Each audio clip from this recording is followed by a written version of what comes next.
शिक्षक ने ही अपने छात्र की अपहरण कर हत्या कर दी। आरोपी शिक्षक गिरफ्तार। पूरा मामला बीते 16 मार्च का है, जब बीटा थाना क्षेत्र से तुषार का अपहरण हुआ था, जिसके बाद तुषार की हत्या कर दी गई। तुषार की हत्या उसके शिक्षक ने ही की थी और हत्या के बाद तुषार का शव ईएसआई हॉस्पिटल के पीछे फेंक दिया।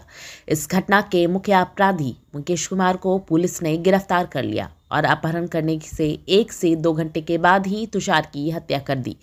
तुषार को बड़ी ही बेरहमी से पहले गला दबाया गया, फिर चाकू मारकर उसकी हत्या कर दी गई और उसके बाद पेट्रोल से उसके शव को आग लगाया गया। आरोपी के अनुसार उसने कर्ज चुकाने को लेकर अपहरण किया था और फिरौती मांगी थी। इस पूरे कांड में एक ही अपराधी शामिल था, जिसका नाम मुकेश कुमार है और वो स्कूल चलाता था। उसने तुषार का अपहरण किया था क्योंकि तुषार को वह पहले से जानता था। उसने व्हाट्सएप के द्वारा तुषार को बुलाया और 1 से 2 घंटे के बाद ही उसकी गला दबाकर हत्या कर दी और शव को पेट्रोल से जला डाला। पूरे मामले में एक सीसीटीवी फुटेज भी पुलिस को हाथ लगा है, जिसमें शव को जलाया जा रहा है। शव मिलने के बाद पुलिस ने पूरे मामले की जांच के बाद पाया कि शव तुषार का ही है। तुषार अपने घर का इकलौता चिराग था, इसलिए तुषार का अपहरण किया गया और फिरौती मांगी गई और उसकी हत्या कर दी गई। एसएसपी ने बताया कि यह प्लान पहले से बन चुका था कि अपहरण के तुरंत बाद ही हत्या कर देनी है, क्योंकि अपराधी पहले से ही बैग में पेट्रोल और चाकू रखे हुए था। क्राइम इनके अगेंस्ट नहीं आया, लेकिन अनुसंधान के क्रम में ये बात प्रकाश में आई कि कई लोगों से इन्होंने पैसा उधार ले रखा था और दिसंबर में इन्होंने जो है एक अपने स्कूल में तोड़फोड़ और आगजनी के क्रम में एक बीटा थाने में अज्ञात लोगों के विरुद्ध एक FIR अंकित कराई थी, जिसमें ये सूचक थे। जो अपहृत था उसका मोबाइल अभियुक्त के पास से बरामद हो गया है। तो जो व्हाट्सएप मैसेज आ रहा था वो किसकी, माने वो कौन करे? नहीं, वो सब देखिए तकनीकी अनुसंधान का विषय है। वो सब है मोबाइल में साक्ष्य, लेकिन साक्ष्य के बिंदु पर अभी हम बताने की स्थिति में नहीं है।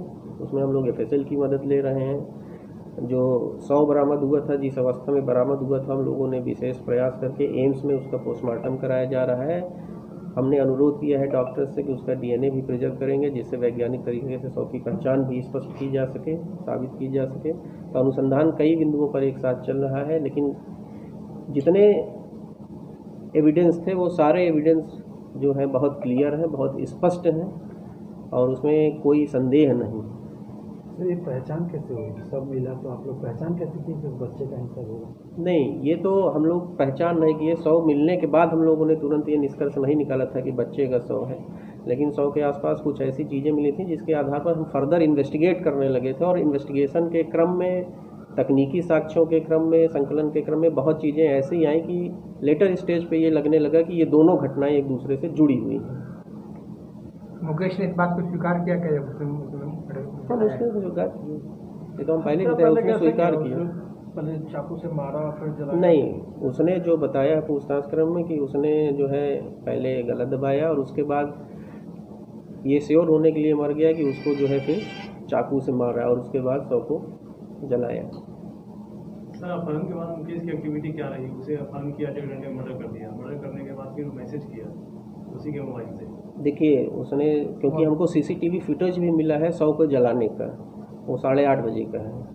तो अब आप, जो हम लोग को सूचना मिली थी वो 6:30 बजे के आसपास बच्चे के गायब होने की मतलब बात कही गई थी सूचना में, और 8:30 बजे के CCTV फुटेज में स्पष्ट रूप से 100 के जलाने की बात आ रही है। घटनास्थल जहाँ से बच्चे को ले जाने की बात बताई जा रही है, वहाँ से घटनास्थल जाने में लगभग आधे घंटे लगता है।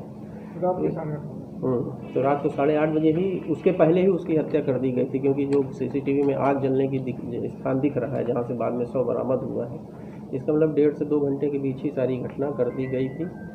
और उसके बाद जो है वहाँ से ये आया था वापस जहाँ ये लॉज में रह रहा था। फिर जो है नेक्स्ट डे फिर गया वहाँ जहाँ 100 जला हुआ था, वहाँ उसने फिर 100 में दोबारा उसको जलाया और फिर रास्ते में लौटने क्रम में रात में फिर वहाँ से जो बच्चा था उसके गांव के सामने से फिर एक ऑडियो क्लिप जो है वो वॉइस चेंजर में रिकॉर्ड करके भेजी और फिर वापस आके जो है ये नए स्थान पर ये रहने लगा था। बच्चे का शव कब प्राप्त हुआ? बच्चे का शव कल बरामद हुआ।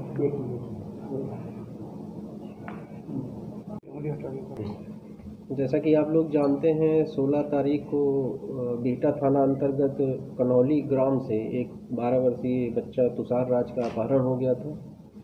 इस संबंध में पुलिस द्वारा त्वरित कार्रवाई करते हुए प्राथमिकी बीटा थाना में अंकित की गई थी और जो सूचना थी बाद में उसमें जो है रात में अपहरणकर्ता द्वारा फिरौती मांगने की भी बात की गई थी। इसको तो सूचना मिलते ही घटना को गंभीरतापूर्वक लेते हुए नगर पुलिस अधीक्षक पश्चिमी, एएसपी पालीगंज और जो थानाध्यक्ष बीटा, थानाध्यक्ष नौबतपुर, शाहपुर एवं अन्य सभी आसपास के थानों को, साथ ही साथ जो टेक्निकल सेल है उनके सदस्यों को लेकर एक विशेष टीम का गठन किया गया था अपहृत बच्चे की बरामदगी के लिए।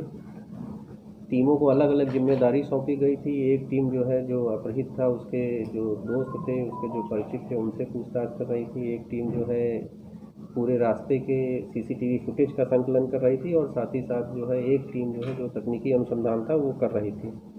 इसी संदर्भ में जो है हम लोगों को सूचना मिली कि एक अज्ञात जली हुई अवस्था में एक अज्ञात शव जो है ESIC हॉस्पिटल बीटा के पीछे जो है पड़ा हुआ है। उस घटना स्थल का निरीक्षण जो है तुरंत FSL की टीम द्वारा किया गया। FSL की टीम द्वारा कई महत्वपूर्ण साक्ष्य वहां से संकलित किए गए और संकलित किए गए साक्ष्यों के आधार पर इस घटना का सफलतापूर्वक उद्भेदन किया गया है। इस संबंध में जो जानकारी आई है वो ये है कि जो इस कांड के अभियुक्त हैं मुकेश कुमार, वो अपहृत को पूर्व में उनके शिक्षक थे, उनके विद्यालय में और उनके कोचिंग संस्थान में अपहृत पढ़ता था और उसके परिवार के अन्य सदस्य भी उस विद्यालय में पढ़ते थे। विद्यालय खोलने के क्रम में और उसके असफल हो जाने के क्रम में जो अभियुक्त था मुकेश, उसके ऊपर लगभग 20 लाख रुपए का कर्ज हो गया था और इस कर्ज को चुकाने के लिए ही उसने ये अपहरण की योजना बनाई थी। पूर्व में जो है परिचित होने के कारण 16 तारीख को अपहृत ने व्हाट्सएप के माध्यम से कॉल करके बच्चे को बुलाया था। कुछ जानकारी दी है कि क्यों बुलाया था, उसका सत्यापन हम लोग कर रहे हैं और उसके बाद जो है उसको लेकर बीटा गया और साथ में ले जाने के तुरंत 1 से 1.5 घंटे के अंदर ही उसकी हत्या कर दी और बाद में पेट्रोल छिड़क कर उसके शव को जला दिया। हत्या